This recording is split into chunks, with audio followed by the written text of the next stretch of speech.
درود بر شما دوستان، حالتون چطوره؟ من ارچی هستم و دوباره اومدم با شما تا قسمت جدیدی از تاریخچه فضا رو با هم شروع کنیم و در موردش توضیح بدم. امروز میخوام در مورد تیتف و مأموریت vostok 2 صحبت کنم که دومین انسان رو شوروی این شکلی به فضا فرستاد. روز 6 اوت 1961 ساعت 6 صبح به وقت مسکو موشک سایوز همراه با سرنشینش تیتف به طرف فضا پرتاب میشه. این دومین مأموریتی بود که شوروی همراه با یک انسان یک چیزی رو به فضا میفرسته.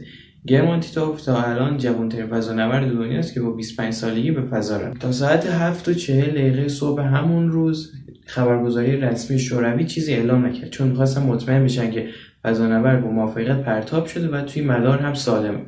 اون موقع که اعلام کردن آره رفت به فضا موفق بود و اینا و این گام بزرگی برای شوروی دوباره. و همچنین تیتف اولین فضانوردی بود که تا اون موقع توی فضا چیزی خورده بود. جیرش گوشت بود، میوه بود، بیسکویت بود، سوپ بود و حالا چیزهای دیگه. و اون همچنین اولین فضانوردی بود که خوابید. اون نیم ساعت بیشتر از حدی که مقرر شده بود خوابید که باعث شد مرکز اداره پرواز نگران بشه که چی شده، شاید اکسیژن تموم کرده مرده، ولی در سلامت بود. اون ساعت 23:37 همون روز از خواب بلند میشه و به بررسی و انجام کارهای دیگه مأموریت میپردازه. و همچنین زمان فرود هم مثل مأموریت vostok 1 بود. زمانی که میخواست فرود بیاد قسمت مداری و سرنشیندار از هم تقریبا با موفقیت جدا نشدن. اون کابل برق که بین این دوتا قسمت بود و هم هنوز وصل بودن و همین باعث شد که زمانی که اینا وارد جو شدن با هم برن، در صورتی که فقط قرار بود قسمت سرنشیندار وارد بشه. حالا در اثر حرارت اون کابل سوخت و اینا از هم جدا شدن. زمانی که به سطح زمین نزدیکتر شدن، تیتف با استفاده از صندلی پرتاب از سفینه اومد بیرون، چترش باز شد، با موفقیت فرود اومد و همچنین اون سفینه همراهش هم اونم چترش باز شد، با موفقیت فرود. اهداف این مأموریت هم مثل قبلی شامل بعضی چیزها بود، مثل فهمیدن عکس‌العمل بدن در شرایط بی‌وزنی، تعمیر و کار در فضا، استراحت کردن و شرایط فضا روی بدن که همه اینا نتایجش رو فهمیدن و به مأموریت‌های آینده خیلی کمک کردن. و همچنین دیدن که تیتف توی فضا خواست غذا بخوره، احساس حالت هوایی داشت که دیدن این عادیه و دیدید که فقط به خاطر شرایط بدنی گرما باشه.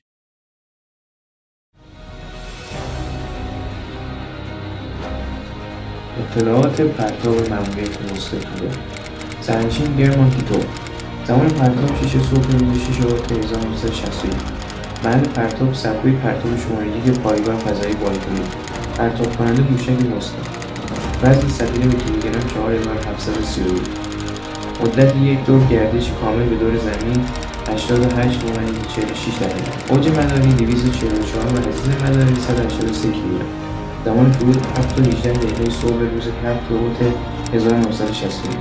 محل فرود در نزدیکی دهکده کراسنی کوه در ناحیه ساراتوف. مدت زمان پرواز 1 روز و 1 ساعت و 18 دقیقه. مسافت طی شده 73,000 کیلومتر. تعداد گردش در مدار زمین هکتار.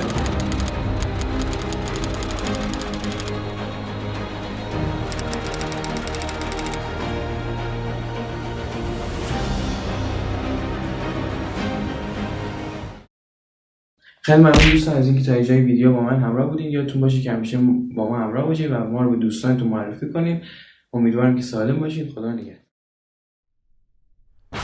Vostok 2 was launched on August 6, 1961 at 6 a.m. UTC from Gagarin's start at Baikonur Cosmodrome. The spacecraft was launched on a Vostok K rocket and carried cosmonaut Herman Titov, whose mission was to see if a human could survive and operate in space for a full day. This launch occurred nearly 4 months after Yuri Gagarin's initial single-orbit spaceflight, as well as after the suborbital hops of Alan Shepard and Gus Grissom. However, Titov would orbit the Earth at least 17 times, many times more than the combined human spaceflight experience so far. In doing so, he would have to do things that were not necessary on shorter flights, including eating and sleeping. The decision to attempt this long mission had been a difficult one to make. In Krabel Sputnik 2, the dogs on that 6-orbit mission had physical issues, leading to a 3-orbit limit on the Krabel Sputnik flights. Doctors pushed to limit Titov's flight to 3 orbits as well. In his autobiography, Carrying the Fire, Michael Collins noted with frustration that the medical experts were always needlessly alarmed within NASA as well, so this tendency was true in both the United States and the Soviet Union.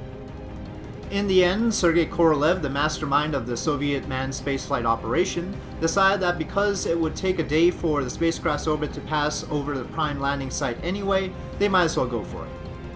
Unlike on Gagarin's flight, the launcher placed Vostok 2 in the intended orbit rather than a higher orbit. The orbit for Titov was 244 kilometers by 183 kilometers with an inclination of 64.9 degrees. Vostok 2 featured a better transmission system and its frequencies were publicized, so Titov, unlike Gagarin, knew someone was listening to his reports. Its new climate control system was a mixed bag as one of the heaters did not function during the flight, so temperatures got down to 10 degrees Celsius. One thing that had not been fixed was the separation between the re-entry module and the service module.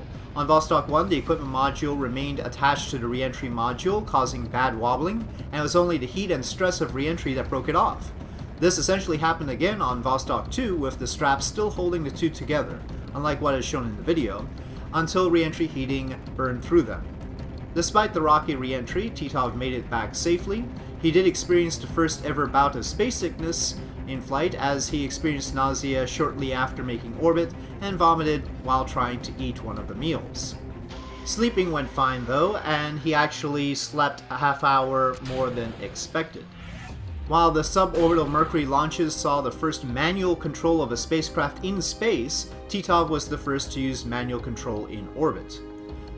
He was also the first to manually take photographs from orbit and record a video of Earth from orbit. As Yuri Gagarin did, Herman Titov ejected from his capsule shortly before impact with the ground because it was deemed unsafe, that particular impact, without anything to cushion it. To this day, he remains the youngest spacefarer ever, having reached space at the age of 25 years, 10 months, and 26 days. With that, thank you for watching this mission profile of Vostok 2.